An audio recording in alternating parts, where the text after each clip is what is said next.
Je suis ravi de vous retrouver et bon anniversaire puisque ce sont les 20 ans de LCI, un ministre au boulot tous les jours, mais un ministre victime de la clim. Bonjour François Rebsamen. Bonjour Guillaume Durand. Merci d'être avec nous. On va parler évidemment des projets que vous avez dans le domaine du travail des seniors et évidemment des festivals. Commençons par les festivals. Est-ce que vous considérez ce matin, puisqu'une concertation va s'ouvrir, que Avignon c'est cuit ou pas? Ah non, j'espère bien que non. D'ailleurs, je pense quand même que la raison va l'emporter. Les avancées qui ont été faites par le gouvernement, par Manuel Valls, répondent, je le crois, pour l'essentiel à la demande immédiate des intermittents, avec la prise en charge du différé. Donc il n'y a pas de différé, il n'y a pas de modification. Oui, mais il continue. Regardez, à statut. Montpellier, hier, les gens ont voté la reprise du travail d'une certaine manière, ou en tout cas des manifestations sous d'autres formes.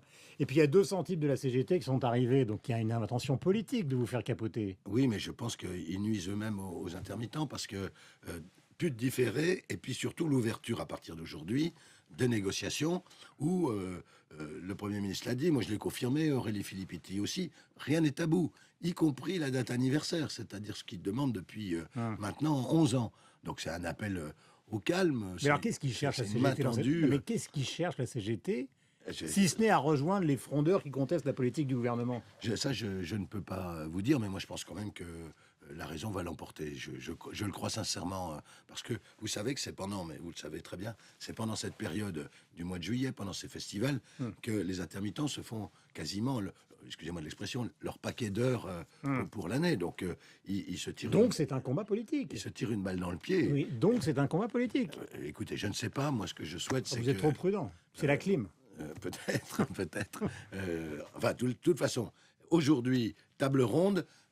La CGT Spectacle a dit qu'elle allait participer à cette table ronde, donc on va bien voir quelles sont leurs véritables Et est-ce demandes. que vous allez décider pour des raisons symboliques, justement, puisque beaucoup de compagnies veulent que ça fonctionne quand même, tous ces festivals, il n'y a pas qu'Avignon, que le gouvernement va y aller justement pour montrer sa présence dans cette période qui est très importante pour le tourisme, pour l'économie des villes qui sont concernées. Ah oui, Vous, Valls et les autres, est-ce que vous y allez? Ah ben, moi, ça me dérange pas d'y aller, effectivement, même s'ils m'ont pris un peu comme tête de turc pour le moment, tout simplement parce que je veux valider un accord majoritaire. Donc vous irez à Avignon? J'irai peut-être pas en Avignon parce que je sais pas si mon emploi du temps me le permettra, j'aimerais bien, mais je vais dans des festivals, je vais dans ma ville, j'anime, je À Dijon, participe, etc. Oui. Et je reçois la pièce de Dominique Pitoiset, le Cyrano de Dominique Pitoiset à Dijon au mois de juillet. Donc ce matin, c'est pas cuit. Pardonnez-moi de reprendre cette Non, expression non, un peu. j'espère bien que c'est pas cuit. Non, franchement, ça serait stupide. Deuxième question, le chômage des plus de 50 ans. Ils sont plus de 700 000 en France. Les chiffres s'envolent. Et vous connaissez la situation des entreprises. Tous les gouvernements essayent de remédier à ça, sauf que les DRH de toutes les boîtes ont comme mission, sous la table, discrètement, de virer tous les gens qui ont plus de 50 ans. Vous le savez. Écoutez, c'est en tous les cas des pratiques. Donc il faut c'est pratiques qui ne sont pas généralisées, mais qui existent. Donc il faut premièrement changer le regard de notre société sur les seniors dans l'entreprise. Comment le fait-on? Parce qu'il y a eu des erreurs qui ont été faites au fil du temps. Par exemple, quand on disait à un senior qu'une fois qu'il était chassé de l'entreprise, on pourrait presque dire ça, il n'était pas obligé de chercher de l'emploi, on voulait dire par là qu'il était inemployable. Et donc, ce n'est pas vrai en réalité. Cette expérience, ce savoir-faire, cette capacité à être tuteur d'un jeune, bon, tout ça, il faut le remettre en valeur. Mais ça, c'est l'idée d'être tuteur, c'est l'idée du contrat de génération. Le contrat de génération, Mais ça marche pas très bien, le contrat de génération. pas encore assez, mais maintenant on vient de C'était l'ouvrir. quand même l'idée Oui, c'est massive vrai. de François Hollande, elle marche pas. Elle marche quand même, mais vous Ça savez... marche pas. bah, il y a 29 000. oui, mais il va y en avoir plus, puisque maintenant, c'est les entreprises de moins de 300 qui sont concernées. Et puis, on s'est aperçu, parce qu'on découvre toujours des choses, que par exemple, dans les petites et moyennes entreprises, bien souvent, il n'y a pas de senior. Donc, vous proposez de garder un senior si vous embauchez un jeune. Il n'y a pas de senior. Donc, j'ai renversé la mécanique, j'en ai parlé avec le président. Donc, on peut très bien dire, si vous embauchez un senior et un jeune, vous aurez doublement de la prime pour le senior. Donc vous pourrez cumuler et la prime pour le jeune et un doublement de la prime pour le senior. Donc on essaye de relancer en disant aux petites et moyennes entreprises, c'est important d'avoir des seniors dans les entreprises. Parlons clairement, Oui. cette fameuse courbe du chômage, tout le monde est victime de la clim actuellement, Oui, donc n'ayez pas peur. Cette courbe du chômage, vous savez que François Hollande a dit lui-même qu'il s'était personnellement engagé à obtenir des résultats qu'il n'a pas obtenus. Il l'a avoué. C'est vrai. Est-ce que vous considérez ce matin qu'à un moment, quelque chose va se passer dans ce domaine? Je parle globalement et pas simplement des seniors. Oui, bien sûr. Et quand? Oui. Alors moi, je vais pas j'ai rien contre les prédictions qui étaient faites avant. Ça a marché d'ailleurs. Michel Sapin, il a inversé légèrement la courbe. Ouais, enfin bon. 0,1. Bah quand même, l'année dernière, à la fin de l'année 2013, je dois le dire, ça redonne un peu confiance. Il y avait 9, en France métropolitaine, hein, il y avait 9,7% de taux de chômage. J'entendais dire partout qu'il y avait 11, etc. Non, il y a 9,7%. Et donc, cette année, on va essayer, je dis bien, vous voyez, je suis très prudent, on va essayer de tenir sur cette base-là en dessous de 10% de chômage. Donc c'est pas une baisse que j'annonce là, c'est j'espère une stabilisation à la fin de l'année. Et puis je pense si on a la stabilisation à la fin de l'année, on va avoir l'année prochaine un effet qui va se sentir et une diminution. Mais vous lisez Non, la presse économique, tous les journaux chômage. disent que le contexte général est quand même assez mauvais, que la confiance ne revient pas. Nos Est-ce politiques. que c'est pas tout simplement, justement, une défiance des chefs d'entreprise à l'égard de cet itinéraire que vous avez décrit, mais qui est un peu chaotique du gouvernement en matière à la fois économique et sociale? Il est stabilisé maintenant. Je pense que L'itinéraire chaotique? euh, non, il est stabilisé aujourd'hui l'environnement des chefs d'entreprise et ils le savent avec le pacte de responsabilité et de solidarité. J'étais à Lyon l'autre jour, il y avait 400 chefs d'entreprise qui étaient là. Je leur ai expliqué toutes les mesures qui étaient là pour leur redonner confiance. Moi, je le sais, mais on le sait. Peut-être on l'a pas assez dit au début de ce quinquennat. C'est les entreprises qui créent la richesse dans ce pays, c'est les entreprises qui créent l'emploi. Et c'est les salariés qui font la richesse.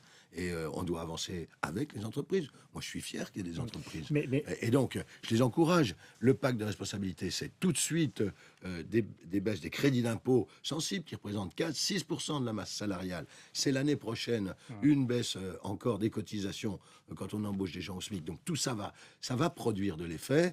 Le problème, c'est que c'est lent, c'est pas assez rapide, j'en conviens. Et donc cette année, ça va être stabilisation sur toute l'année, je l'espère, du taux de chômage. Mais donc c'est vous pas le dites ce suffisant. matin, l'échec sur le chômage n'est pas définitif. Ah non, non, non, non, enfin, je fais tout ce qu'il faut, le président aussi, le Premier ministre, en tous les cas, on met en place des politiques de l'emploi, on essaie de redonner confiance aux chefs d'entreprise. Il faut que les chefs d'entreprise Bien. investissent, il y en a qui le font, ça marche, il y a des entreprises innovantes, la France est une grande puissance économique. On croirait qu'on est devenu, excusez-moi de l'expression, un nain économique. On est la cinquième puissance économique du monde, on a une Mais alors, capacité incroyable. pardonnez-moi de mettre le couteau dans la plaie, mais comment se fait-il qu'à l'intérieur du Parti socialiste, il y en a beaucoup qui contestent? Un, je prends le rapport de Rabault, la validité des 50 milliards. Deux, la Cour des comptes qui dit en même temps que ces 50 milliards, c'est en grande partie des chiffres, mais surtout de la littérature, parce qu'on ne sait pas où sont les économies. Donc vous avez de l'intérieur du Parti socialiste, Migaud, il est quand même à gauche, Rabault et tous ces gens-là sont à gauche, une grande partie des écologistes aussi sont à gauche. Ils contestent, ils disent cette politique ne sert à rien, elle ne va qu'aggraver le chômage.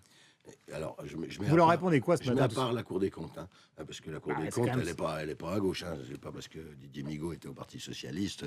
Je suis très respectueux, mais ils ont des fois des analyses très strictes et très purement budgétaires.